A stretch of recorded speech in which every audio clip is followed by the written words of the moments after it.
हेडलाईन्सचे प्रायोजक आहे NBC bearings, लांब पळण्यासाठी। लोकसभेतील पराभवाचा खापर फोडण्यावरून महायुतीमध्ये जुंपली। मेळाव्यानंतर शिंदे गट आक्रमक, भाजप आणि अजित पवार गट शिंदे गटाच्या निशाणावर। जागा वाटपावरून महायुतीमध्ये दावे प्रतिदावे। भाजपनं विधानसभेत आम्हाला समसमान जागा द्याव्यात, शिवसेना नेते रामदास कदम यांची मागणी। मोदी शहांकडे 100 जागा मागा, रामदास कदमांची शिंदेंकडे जाहीर मागणी। तर भाजपनं आमच्या सिटिंग जागा बदलल्यानं लोकसभेला फटका, रामदास कदमांचा भाजपवर निशाणा। विधानसभेच्या जागावाटपाचा निर्णय महायुतीचे तिन्ही नेते मिळून घेतील। जागावाटपाचा अंतिम निर्णय दिल्लीत होईल। रामदास कदमांच्या मागणीनंतर मंत्री गिरीश महाजनांचं वक्तव्य।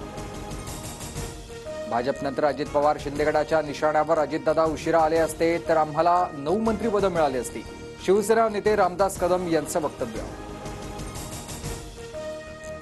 अजितदादा वेळेत आले म्हणून तुमची लंगोट तरी वाचली, नाहीतर हिमालयात फिरावं लागलं असतं, अमोल मिटकरींचं रामदास कदमांना उत्तर।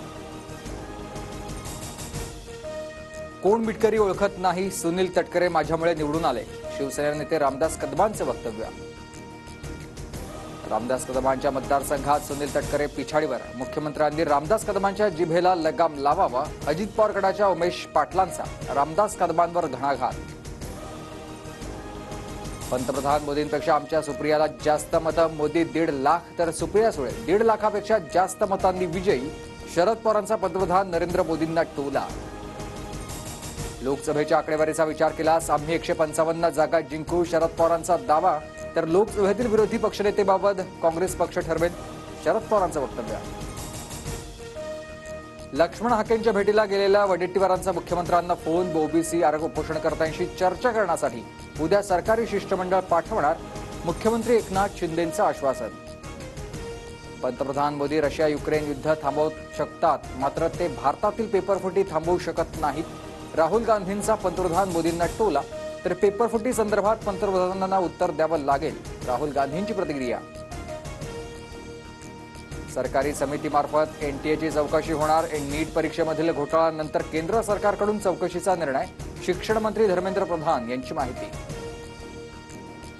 T20 विश्वचषकात सुपर 8 मध्ये आज भारत विरुद्ध अफगाणिस्तान सामना। टॉस जिंकत भारताचा फलंदाजीचा निर्णय, थोड्याच वेळात सामन्याला सुरुवात। पुण्याला पुढील 3 दिवस येलो अलर्ट, घाटमाथ्यावर पावसाचा जोर अधिक असणार, पर्यटकांसाठी सावधानतेचा इशारा। हेडलाईन्सचे प्रायोजक आहे एनबीसी बेरिंग्स, लांब पळण्यासाठी।